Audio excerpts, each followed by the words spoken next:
Well,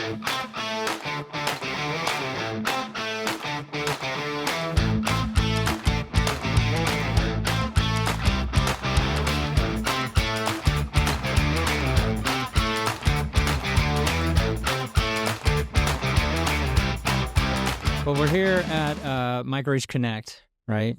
And this is one of the things I love about you is you're very partner focused in all of your presentations, at least, well, the one that I saw today. And your perception of, you've been to a lot of partner events. What's your perception of this one from what you've seen so far? Who have you met? What are your thoughts there, MicroAge? Yeah, the company I work for today called Canalys is Latin for channel. So you can imagine that we wake up, there's 100+ people in this group that wake up every day, and that's all we think about is MicroAge. Mm-hmm. Microsoft will make big news, or Cisco will make big news. Or, the president will take a 10% stake in a semiconductor company. But we take news like that and say, what does it mean to partners? What does it mean to tech services companies? And so when we look at the world, it's only through that vantage point, which is kind of interesting. All of the pieces and parts, around the story that others might be covering. It's in the newspaper. It's obviously making world news. But what does it mean to us? Mm-hmm. Is an interesting way to start your day. Yeah. Yeah, I mean, I only know the channel. I've never worked for a manufacturer directly. So as far back as I remember, and this goes back to, the early 2000s. And I'll speak of it like, I look at like the three big things that have happened in my career, especially as a sales guy. One was virtualization. I know when virtualization started between 2000 and 2010. I remember sitting on my first sales meeting when the guys from VMware were out there talking to me and telling me that I needed to think about going to sell this. And I'm like, well, I sell servers, and I sell a lot of servers. Like, I don't, and all of a sudden it happens. And the same thing happens with cloud computing. Now I think, is AI the next thing? I mean, it is. And what does it mean to partners like us? Because you look at partners like us that are in the business that don't really have a history of consulting, around things like productivity, data security, and AI, and Power Platform, and agents, and things like that. Like, what are your thoughts? What's their point of entry? We talk a lot about how clients can get started on this, businesses. How do partners get started? Yeah, it's one of the things I talk about in keynotes is looking at this industry. And I've had a chance to work with MicroAge for 31 years. I mean, that was my first entree point into channels, was MicroAge. But to your question, we were solidly at that time, we're talking the early 1990s, we were solidly in the client server era. And I worked at IBM, which August the 12th, 1981 was the first IBM PC with Microsoft DOS version 1, credited kind of with the trigger of that 20-year era. Mm-hmm. And, big companies like MicroAge and billionaires, Bill Gates became the richest person on earth. I mean, a lot happened during that time. But our industry tends to work in 20-year cycles. Around 1999, a small company in San Francisco named Salesforce, Mark Benioff, started this subscription-based CRM sales company. And then, 10 or so years later, Jeff Bezos took a book-selling e-commerce company. Crazy. Which happened to have some extra, compute and storage and networking. And he asked a simple question, not being a tech guy, but we've spent so much money building our infrastructure to the point of our busiest day, which is, Christmas or Prime Day today. What do we do on every other day? It runs at 20%. Mm-hmm. Yeah, sir, that's what people have to do. It is what it is. Well, what if it wasn't? On every other day, what if I could sell out that 80%? Well, no one, for security reasons and proprietary and sovereignty reasons, no one would ever give us their data or, allow us to run their compute. That makes no sense.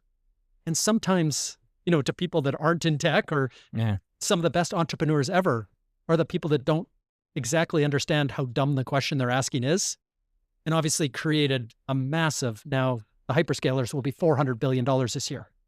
But suffice it to say, this next 20-year era of cloud created even richer people. Jeff Bezos and Elon Musk and others becoming worth $500 billion. I talked about the March of 23, when all of our friends, our neighbors, our family, non-technical people first saw ChatGPT. They saw the poetry, the music, the deep fakes. They all came to us as tech people and said, did we just light up Skynet? Mm-hmm. Is this Terminator? What's happening? When's Arnold Schwarzenegger coming? We all know that, AI has been building for 30 years, but to society, this was a big tipping point. And we started to see big things happening, big governments, big Magnificent Seven companies with their budgets, with Fortune 500 R&D budgets. We already have $2.5 trillion committed to this new era in the first year or two. And our entire industry is only double the size of that, and that took 50 years to build. Yeah.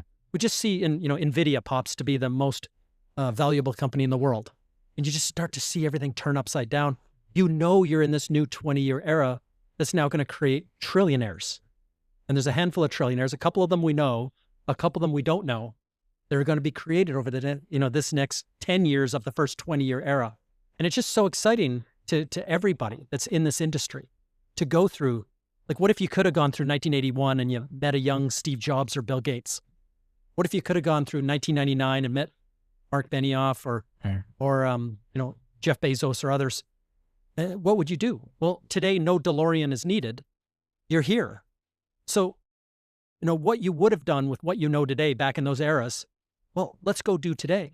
Let's surround the customer. Let's add the value and get on the front end of this next 20 years. Yeah. One of the things I think that resellers and service providers can do to participate in AI is education. I'm finding that a lot of our clients don't have a clue where to start, right? There's so many use cases. They don't know how to take this AI thing and turning it into something valuable, right? So one of the things we're starting to do is ideation sessions with clients. Let's just talk to you about what your business problems are. And can we provide what is not always AI, to be fair? Sometimes it's automation, right? But how do we apply those attributes of AI to solve a business problem? And then let's design something. And maybe it turns into an AI agent. Maybe it doesn't. I just got a demo this past week from TD SYNNEX. I used to work there for about 12 years. And one of the guys who used to work for me has just developed this really cool solution now that basically designs AI solutions for resellers and service providers to then take to the clients in about 250 use cases.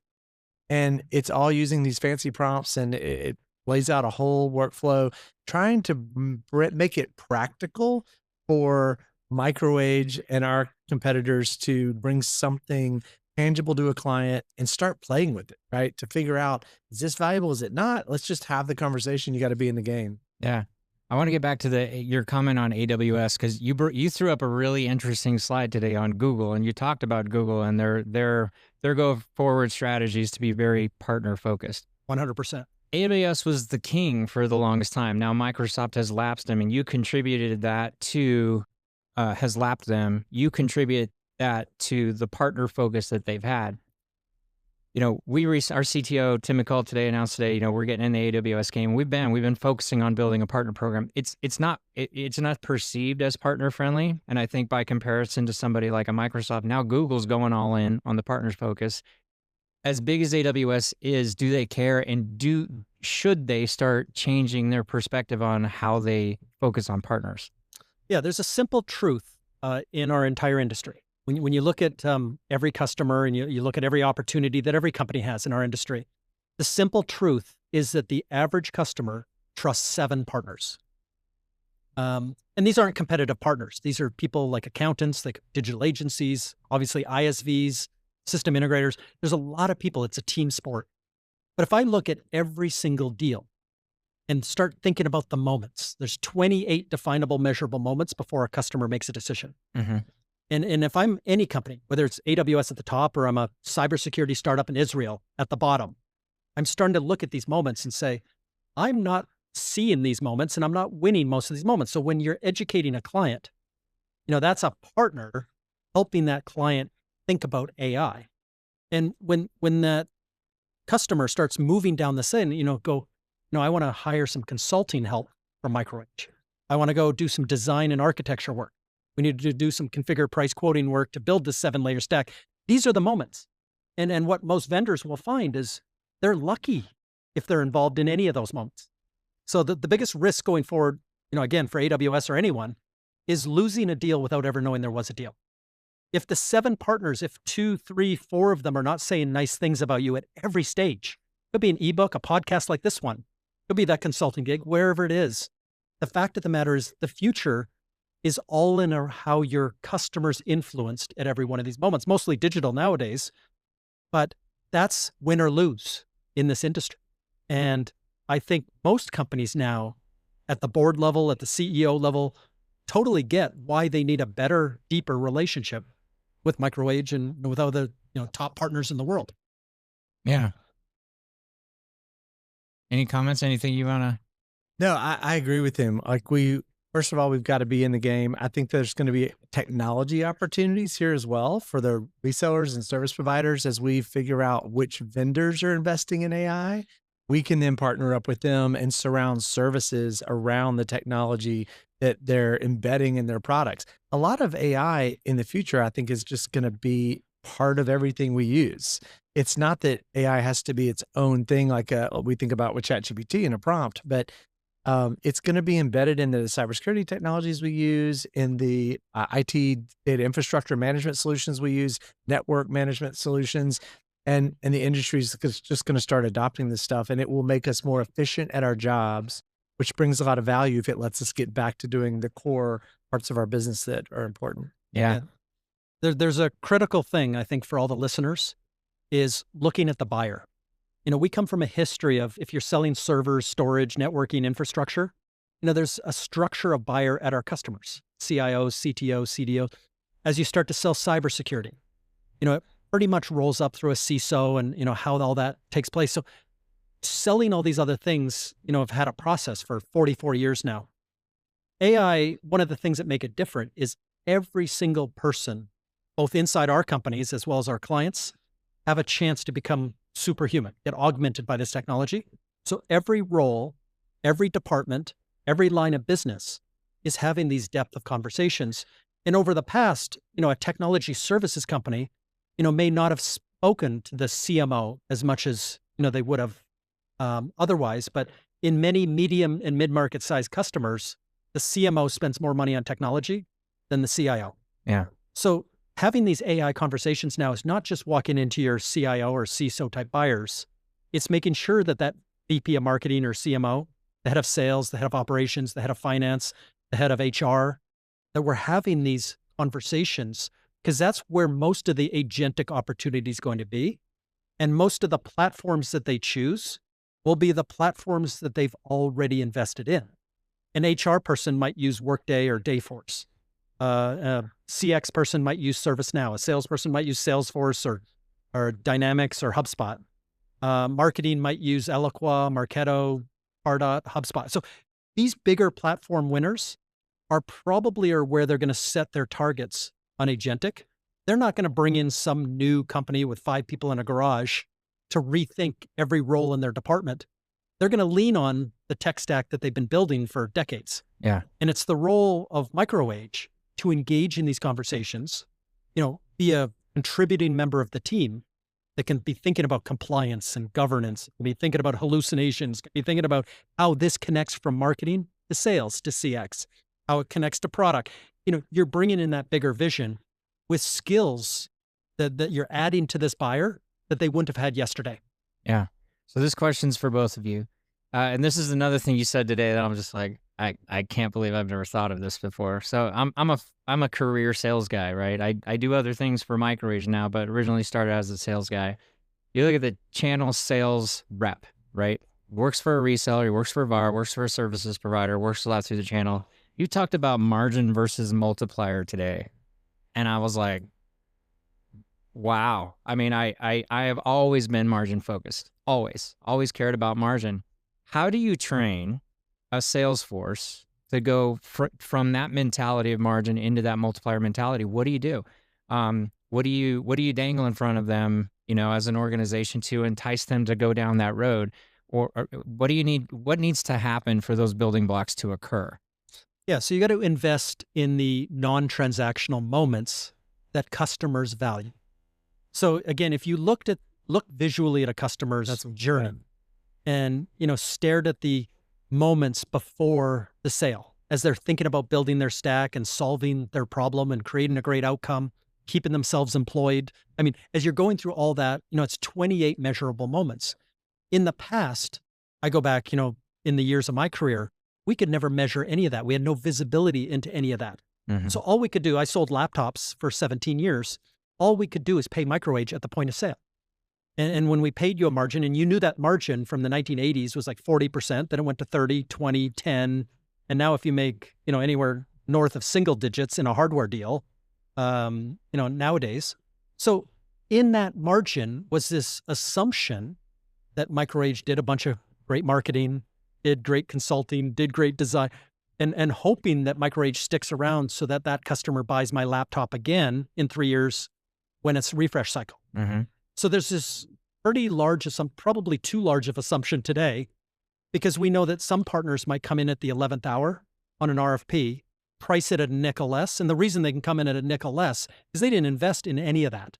They're not there before the transaction. They're not there after the transaction. They're gone in the night. So, it's easier and more profitable to do that than to, be with that client every single day. And so we struggled in that paying out at only one part of the customer journey was so ineffective. And it's at the point now where partners, it's the number one thing they're asking vendors, is for 44 years you've done this, and we're not a cash register. We never have been. Mm-hmm. The value added reseller, the VA part of it, value added, and all the other managed service providers and everyone else, it's always been about serving the customer and driving great outcomes and understanding the economics, only did it this backwards way. Well, now there's over 400 vendors that have taken the margin and spread it out like peanut butter. Mm-hmm. To say most deals are won in our industry at the consulting stage. That's where deals can go left or right. That's where, vendors may not even be involved yet or even know about the deal. So you may lose a deal before ever there was a deal. So if I can invest in the partners at those moments that are critical and making sure that 2, 3, or 4 of those 7 partners are saying nice things about me, that's the whole new world. And the way it's talked about now by vendors is a multiplier effect. So let's stop talking about the 20% margin you might make on a piece of cybersecurity software. And let's start talking about the $6 that are available to work with the client from that moment of early, thinking and education, right to that every 30 days forever as they're securing their environment and really driving great zero trust, SASE, NIST outcomes. So if we can start to measure, monitor, manage these moments better, if I can get measurements that are more reliable, repeatable, and scalable, my CFO can go and pay for those moments. And so it's not just this global average of margin anymore, which you're underperforming because you're doing so much more, where some other people are overperforming. It's just an average. If you could actually get paid for the value at every step of the way, before, during, and after the transaction, then it's such a better system. And at the same time, you're delivering value to the client, so they're paying for it too. So you're actually doubling up. So you're starting to make $2, $3, or $4 for every dollar that the vendor makes. And that's the measurement of future partnerships. And that's the way that platforms speak, is that my best partners in the world, the ones that win the Glass, the Partner of the Year awards, are the ones that make $3 for every dollar I make and do it much more profitably than I do. So you talked about customer journey, and you're heavily involved in CRM development. I hear CRM when I think about customer journey because that's how you can track it potentially. What does this concept have to do with what we're trying to do, like around Dynamics 365 as an example? I'll get to Dynamics 365 in a second, but one thought I had as Jay was talking around this concept of multiplication of services is it's a lot like the transition we had from perpetual license sales to subscription. We can sell one thing for a perpetual license, or you can sell a subscription that pays dividends forever. You mentioned today on stage that Microsoft was one of the first to transition to this model. And when I think about the opportunity around AI as an example, we could go in and sell a AI assessment for the client, or we could even go build one AI agent to show them how it works. But I think the real value, the scale, how do you get beyond just caring about the margin on a deal and thinking about the scale and volume of what you could do is if you can really design an AI agent for a client that paints a picture for them of all the ways they can use AI to effectively solve business problems in their organization, you can go back to the well many times to help them build more and more complex systems, because they might over time be capable of doing some of that internally, but there's a lot of clients who are not going to be capable of doing that for a long time. So thinking in terms of, I don't care how much the margin was on the original one, right? But if I can win the bigger, more complex projects, there's a lot of services dollars, to Jay's point, that that we can get after, right? Yeah, I mean, it's the stickiness of, you look at Microsoft, you got the CSP agreement, you got the Azure subscription. That's not where the money's at.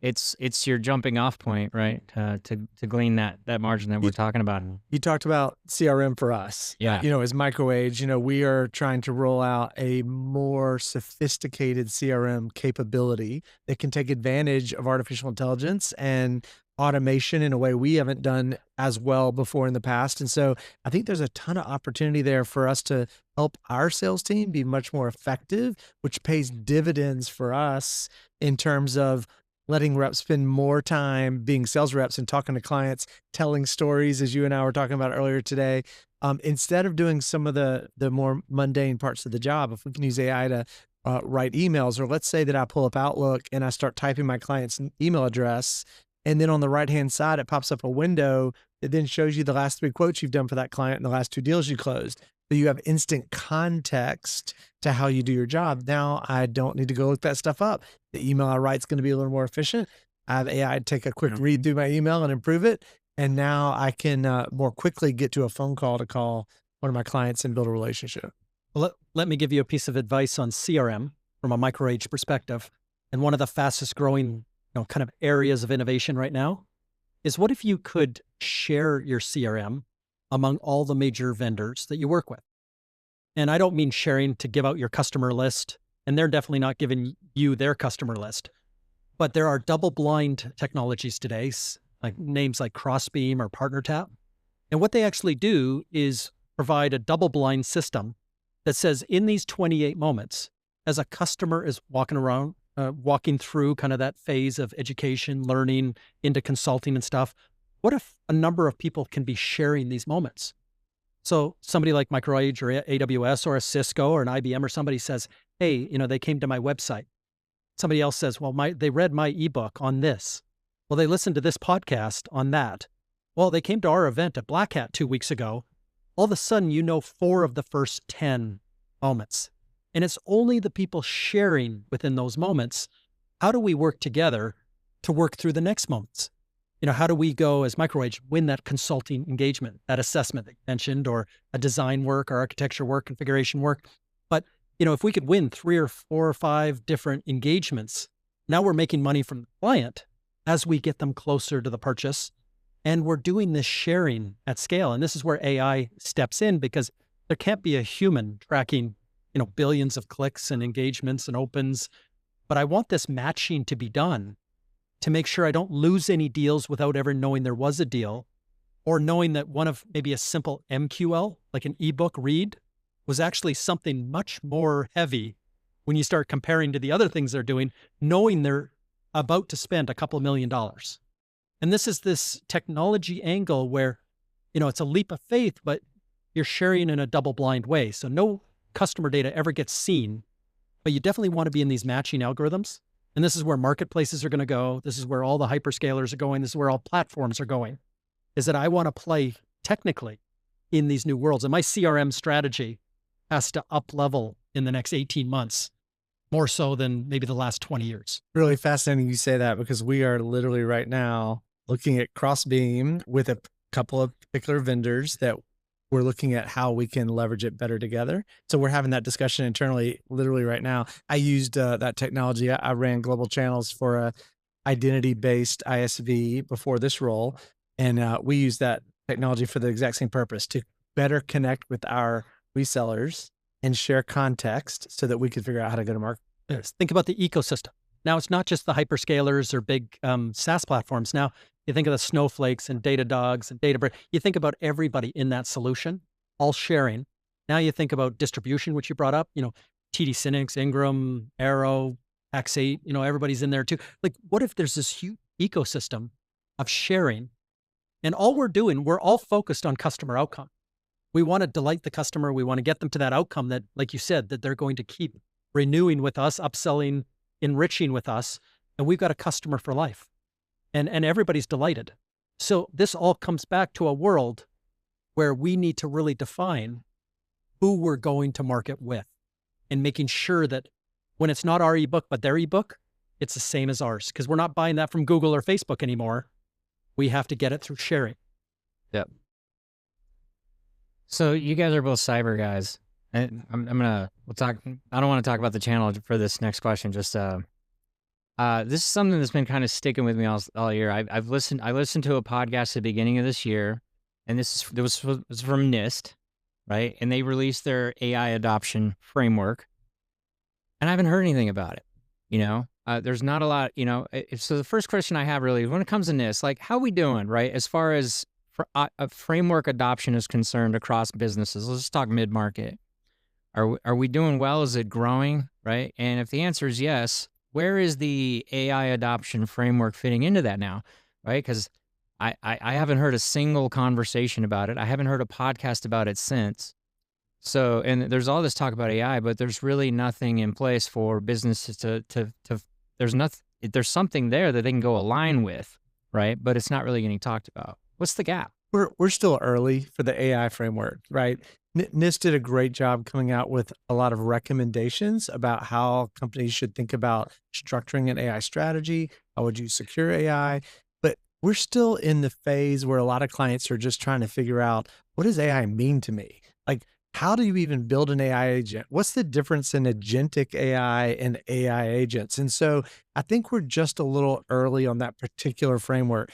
If I step out in a macro level, frameworks, I think, have been gaining a ton of traction in the last couple of years in general, especially in cybersecurity. Mm-hmm. So whether it's the NIST cybersecurity framework, which is great for anybody who isn't under any other regulation, you self-attestate to it. You don't have to pay an auditor, but it's a real prescriptive way to become compliant with security in a way that gets you cyber insurance, as an example. SOC 2 is a framework that's picked up a lot of traction because clients are now smart enough to start asking, before I let you manage my IT environment, are you secure? Like, that's a question that we just forgot to ask for so long. And now clients are asking. And so going through that process and having a third-party CPA firm come and actually say that, yes, you are following all these best practices, that's become popular. ISO 27001 is a great international standard that is popular because if I have an international company and I need to be compliant with security and prove to multiple countries I know what I'm doing, that's a great way to do it. In the DoD, they've recently come out with new standards that really require CMMC level 2. And finally, now we have a way to test against that.